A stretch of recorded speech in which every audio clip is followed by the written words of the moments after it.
আমাদের প্রত্যেকটা বাঙালি মেয়ের মধ্যে একটা করে শেখ হাসিনা রয়েছে। শেখ মুজিবুর রহমানের জীবনী নিয়ে নির্মিত মুজিব একটি জাতির রূপকার সিনেমাটির প্রচারণায় এমন মন্তব্য করেছিলেন শেখ হাসিনার চরিত্রে অভিনয় করা চিত্রনায়িকা নুসরাত ফারিয়া। বলেছিলেন তিনি শেখ হাসিনাকে মনে প্রাণে ধারণ করেন, শেখ হাসিনার মতো হতে চান।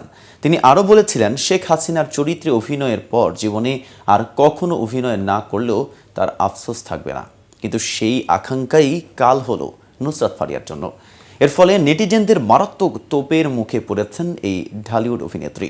কিন্তু এই বক্তব্যের পরে কেন তাকে তোপের মুখে পড়তে হলো, কোন রহস্য লুকিয়ে আছে এতে?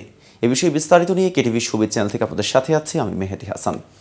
৫ আগস্ট বাংলাদেশের রাষ্ট্রীয় ক্ষমতা থেকে শেখ হাসিনার পতনের পর নেট দুনিয়ায় নুসরাত ফারিয়ার এসব মন্তব্য নিয়ে চলছে কড়া সমালোচনা ও ট্রোল। কেউ কেউ বলছেন শেখ হাসিনার স্বৈরশাসন প্রত্যক্ষ করেও নুসরাত ফারিয়া তার মতো হতে চেয়েছেন। এর মানে হচ্ছে ফারিয়াও স্বৈরতন্ত্রের সমর্থক।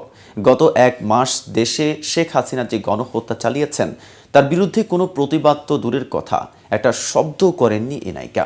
বরং বাংলাদেশের এই কঠিন পরিস্থিতিতে সোশ্যাল মিডিয়ায় গ্ল্যামারাস ছবি পোস্ট করে বোঝাতে চাইছেন দেশ যেমনই থাকুক তাতে তার কিছু যায় আসে না। এদিকে খোঁজ নিয়ে জানা যায় এই মুহূর্তে দেশে নেই নুসরাত ফারিয়া, অবস্থান করছেন পশ্চিমবঙ্গের কোনো দেশে। এছাড়াও কাজ নিয়েও তার খুব একটা ব্যস্ততা নেই। কলকাতার একাধিক সিনেমায় অভিনয়ের কথা বললেও সেগুলো নিয়ে কোনো আপডেট দেননি গত কয়েক মাস। বাংলাদেশেও তার হাতে উল্লেখযোগ্য কোনো কাজ নেই বলে জানা গেছে। ফুটবল ৭১ নামে একটি সিনেমায় অভিনয় করার কথা থাকলেও সিনেমাটি আদৌ শেষ হবে কিনা সেটাও এখন প্রশ্ন সাপেক্ষ। এদিকে সহিংস প্রতিবাদের ফলে ক্ষমতা ছাড়তে বাধ্য হয়ে ভারতে পালিয়ে যাওয়া বাংলাদেশের সাবেক প্রধানমন্ত্রী শেখ হাসিনা গত মাসে দেশ জুড়ে সংঘটিত হত্যাকাণ্ডের ঘটনায় জড়িতদের বিরুদ্ধে ব্যবস্থা নেওয়ার দাবি জানিয়েছেন।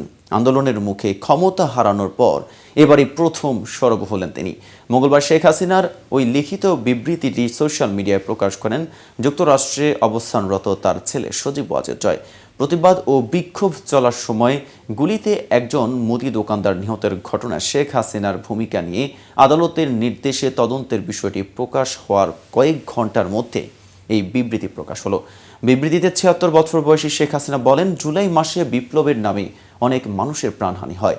তিনি বলেন, এসব হত্যাকাণ্ড ও ধ্বংসযজ্ঞের ঘটনায় যারা জড়িত তাদের বিষয়ে যথাযথ তদন্তের দাবি জানাচ্ছি আমি, এবং সে অনুযায়ী অপরাধীদের চিহ্নিত করে যেন শাস্তি দেওয়া হয়।